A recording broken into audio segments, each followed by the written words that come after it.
Salam hörmətli izləyicilər. Bu gün sizə 6-cı sinif Azərbaycan dili summativ 2-ni, kiçik summativ qiymətləndirmə 2-ni izahını vermək istəyirəm. Qeyd edim ki, 6-cı sinif dərsliyi yenidir və burada yeni mövzular da öz əksini tapmışdır. İstədim ki, öz şagirdlərim üçün izah edim, həm də 6-cı sinifdə oxuyan digər şagirdlər üçün də faydalı olsun. Burada mətn var. Əvvəlcə mətni oxuyaq. Mətnə aid 5 suala cavab yazacaq. Sonra da qayda suallar var. Mətn də asandır. Kərpic kəsən kişinin hekayəti. Bu A variantıdır, bir də B variantı var. Şam şəhərində qoca bir kişi yaşayırdı. Palçıqdan kərpic kəsib satmaqla dolanırdı. Öz işinin mahir ustası idi. Onun kəsdiyi kərpiclər çox möhkəm olurdu. Bir sözlə, qoca olsa da çörəyini minnətsiz qazanırdı. Geyinməyə bir şey tapmayanda yaşıl otlardan özünə köynək toxuyurdu.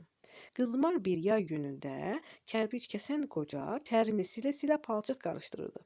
Bu zaman yoldan keçən cavan bir oğlan qocanın necə əziyyət çəkdiyini görüb dedi: "Ey qoca, sən niyə belə ağır zəhmətə qatlaşırsan? Yaşlı adamsan, özünə yazığın gəlsin. Bu qədər əziyyətin qabağında qazandığın bir qarın çörəkdir. O çörəyi kimdən istəsən səndən əsirgəməz." Qoca bir anlığa əl saxlayıb diqqətlə cavanı süzdü. Bir qədər acıqlı səslə dedi: "Deyirsən özümə yazığım gəlsin? Mən o zaman yazıq olaram ki, gəlib sənin qarşında bir parça çörək üçün əl açım. Bu əziyyəti ona görə çəkirəm ki, alnı-açıq üzüağ yaşayım. Qolunda az-çox gücü olan adamın başqasına əl açması vicdansızlıqdır. Bu isə ölümdən betərdir." Qocanın sözləri cavana təsir etdi. O, dediklərindən peşman oldu. Şərəflə, vicdanla yaşayan bu qoca onun gözündə ucaldı. Hörmətli bir insana çevrildi. O, qoca kərpic kəsənlə ədəblə sağollaşdı və yoluna davam etdi. Bu qədər mətnimiz çox maraqlı, mənalı bir mətn idi. İndi mətnə aid suallar oxuyaq. Mətnə əsasən səhv fikri müəyyən edin. A bəndi. Hadisə Şam şəhərində baş vermişdi. Bəli, buradan göstərərək baxın, birinci cümlədə yazılıb Şam şəhərində qoca bir kişi yaşayırdı. B bəndi. Mətndəki hadisələr yayda baş vermişdi. İkinci abzasın birinci cümləsinə baxın. Burada yazsam göstərim sizə. Deməli, Şam şəhərində buradadır. Qızmar bir yay günü. Deməli, yayda baş verir. Sonra C bəndi. Qoca cavan oğlanın sözlərini bəyənmədi, onun heç üzünə də baxmadı. Baxın, burada cavan sözlərini deyir, sonra deyir ki, qoca bir anlığa əl saxlayıb diqqətlə cavanı süzdü. Burada yazılıb diqqətlə cavanı süzdü, amma aşağıda yazılıb ki, sözlərini bəyənmədi, üzünə baxmadı. Deməli, bu tərsinədir. Ona görə bu cavab səhvdir, C bəndidir. D bəndi. Mətndən aydın olur ki, qoca bəzən çox kasıb olur və paltar belə tapmırdı. Bəli, çünki burada deyir ki, geyməyə bir şey tapmayanda yaşıl otlarda özünə köynək toxuyurdu. Bəli, belə bir cümlə var. Bir də sonuncu, qoca oğlanın sözləri ilə razılaşmadı. Bu da doğru fikirdir. Bəli, razılaşmadı. Bir də oldu C bəndi. Keçək ikinci suala. İkinci sualda deyilir: mətndəki qoca haqqında səhv fikri seçin. İndi biz qoca haqqında yalnız. Öz işini peşəkarı idi. Bu doğrudur. Cavan oğlana xoş sözlərlə, səbirlə cavab verir. Bunu saxlayaq. Gedib kiməsə əl açmağı ölümdən də pis bilir.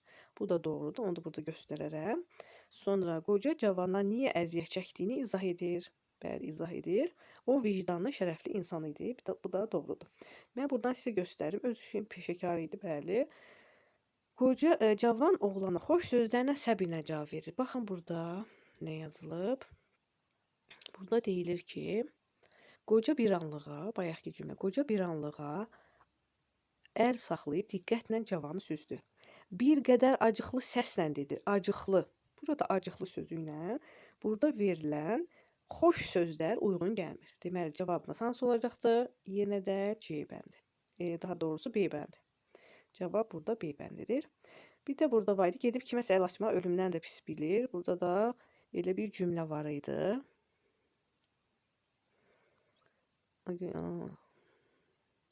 Baxın, bu isə ölümdən betərdir. Bax, belə bir cümlə də vardır. Sonra keçək üçüncü suala. Üçüncü sualda deyilir: mətnə əsasən cavan oğlan haqqında hansı fikir doğrudur? Artıq bizdən burada uşaqlar nə soruşulur? Doğru. Və cavan haqqında. Oğlan qocaya sataşmaq üçün ona məsləhət verməyə başladı. Bəli, bu doğrudur. O birləri oxuyaq.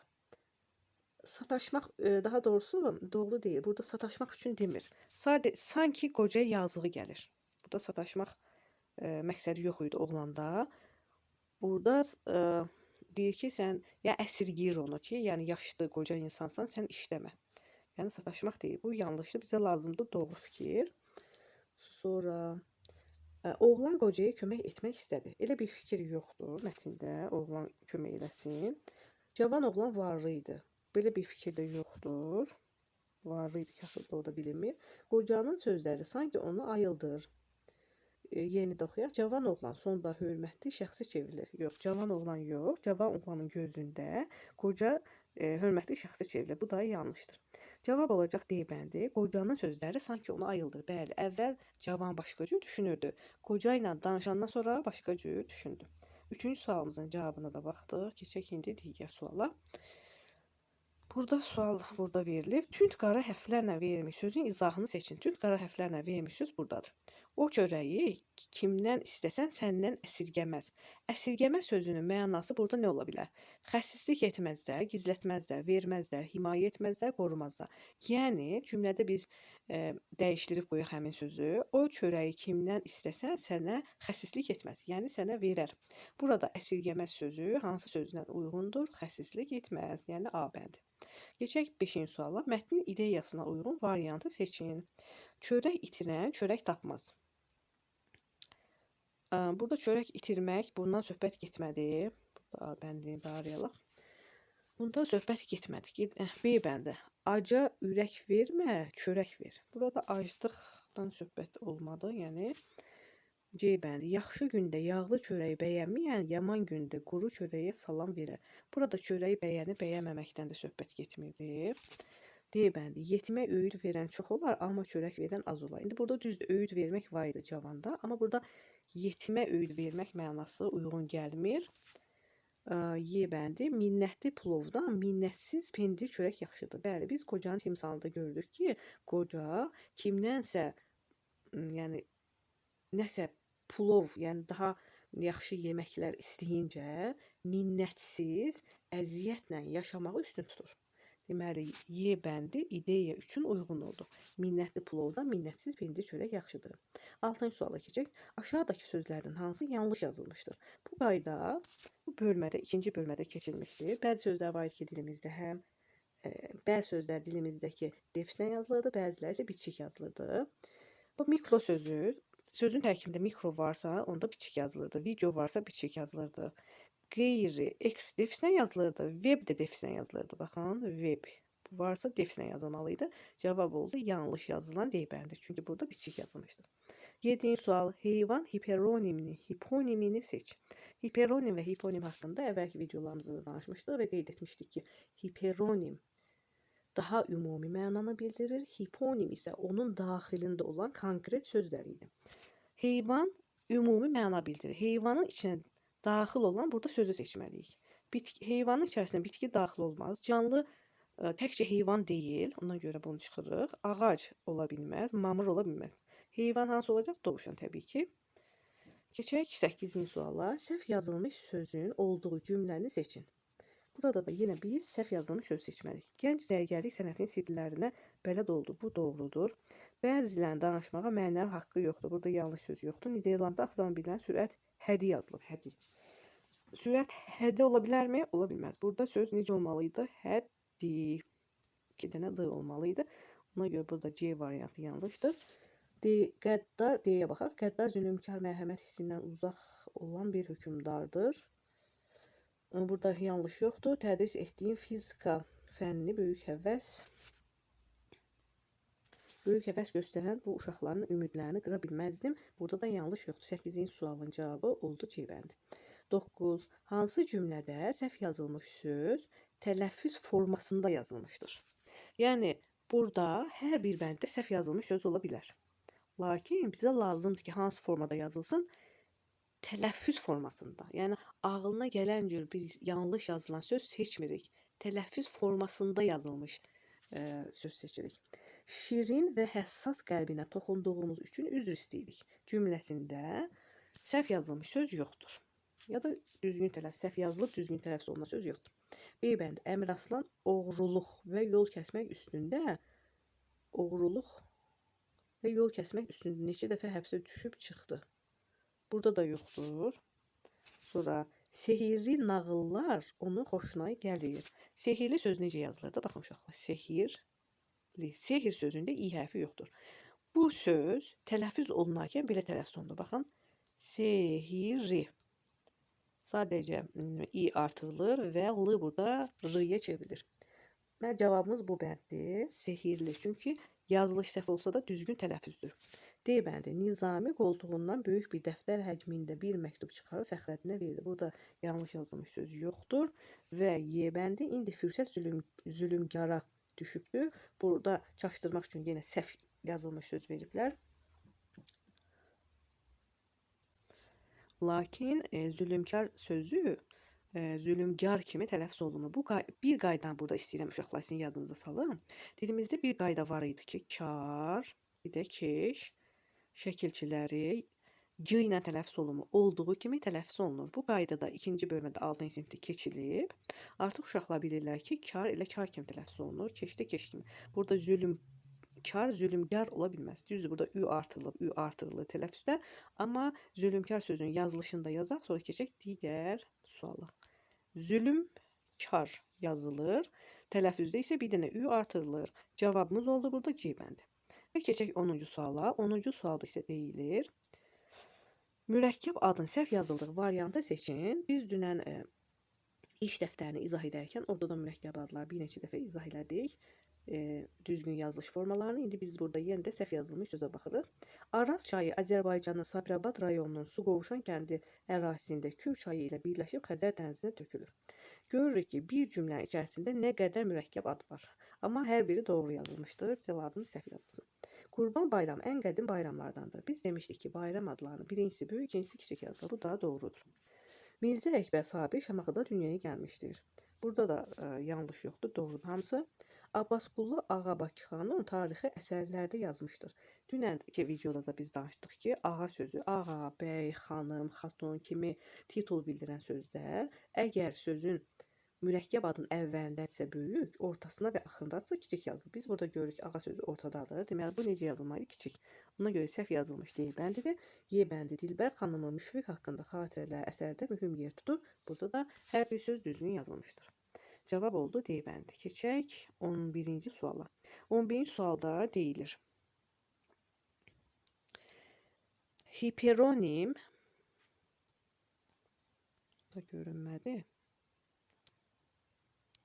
Hiponimlərin birləşməsi ilə yaranan mürəkkəb sözünün işləndiyi cümləni seçin. Bayaq biz qeyd elədik. Hiponimlər, hiperonimlər daxil olan konkret sözlərdir. İndi biz bir baxaq. Özünün pulu olmayan dost tanış gedib ondan borc istəyir. Burada dost tanış sözü var və keçən videoda da qeyd etdik ki, dost tanış yaxın mənalı sözdür. Ümumiyyətlə 6-cı sinifdə 2-ci bölmənin axırıncı qaydası mürəkkəb sözlərin yaranma üsullarıdır. Yaranma üsullarına görə bir neçə yerə bölünürdü. Yaxın mənalı, əks mənalı, hiponimlərin birləşməsi var idi. Müxtəlif mənalı sözlərin birləşməsi, biri və ya hər ikisi ayrıqlı işlənə bilməyən sözlər. Dost tanış burada yaxın mənalı sözlərin birləşməsinə əmələ gəlir, hiponimlərin yox. Əvvəl-axır kötüyə gələcəkdir. Burada əvvəl-axır sözü əks mənalı sözlərin birləşməsindən əmələ gəlib. Şahmar yavaş-yavaş kağız kağızı cədvəllər yığışdırıb kitabları üst-üstə qoyurdu. Burada üst-üstə eyni sözün təkrarıdır. Kağız kağızı söz isə tərəflərindən biri ayrıqda işlənə bilməyən sözdür. Çünki kağız sözü dilimizdə işlənmir. Bizə nə lazımdır? Hiponimlər. Dəyişir ilbəil mənim zahirim, məsləyim, əqidəm dəyişmir ancaq. Burada ilbəil sözüdür. Mürəkkəb söz. Bu da babə bitişdirici şəkilsi ilə düzəlmişdir. Bu da deyil. Alınmış dəftər kitab onu çox sevindirdi. Burada cavab Y bəndidir. Çünki dəftər kitab sözü hansı hiperonimə uyğun gəlir? Dərs ləvazimatı hiperonimlə uyğun gəlir. Ona görə cavab oldu Y bəndi. 12-ci sual. Fərqləndirilmiş sözlərdən hansı defislə yazılmamalıdır? Bu qaydada yenə son mövzuların içərisində var idi. A bəndi. Ölkəmiz ildən ilə inkişaf edir.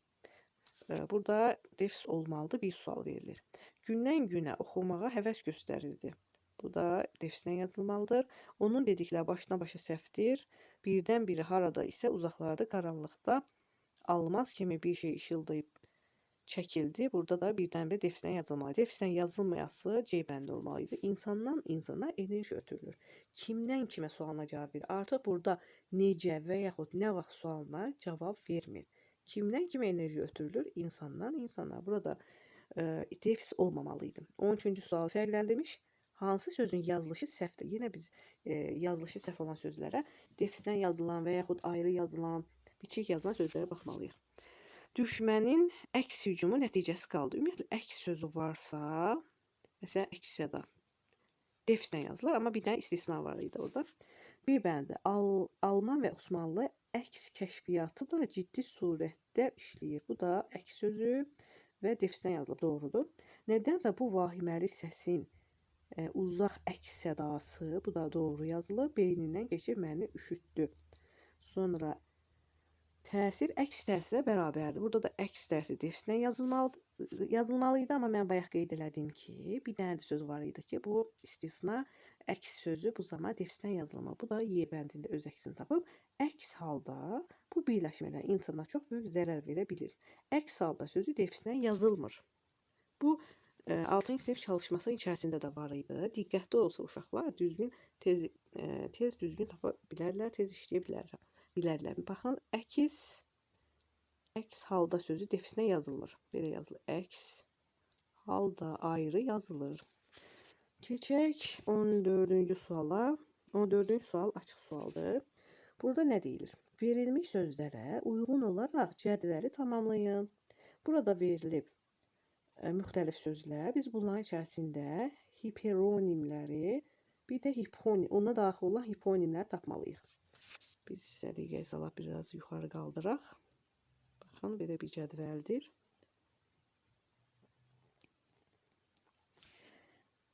Biz necə tapaq bunu?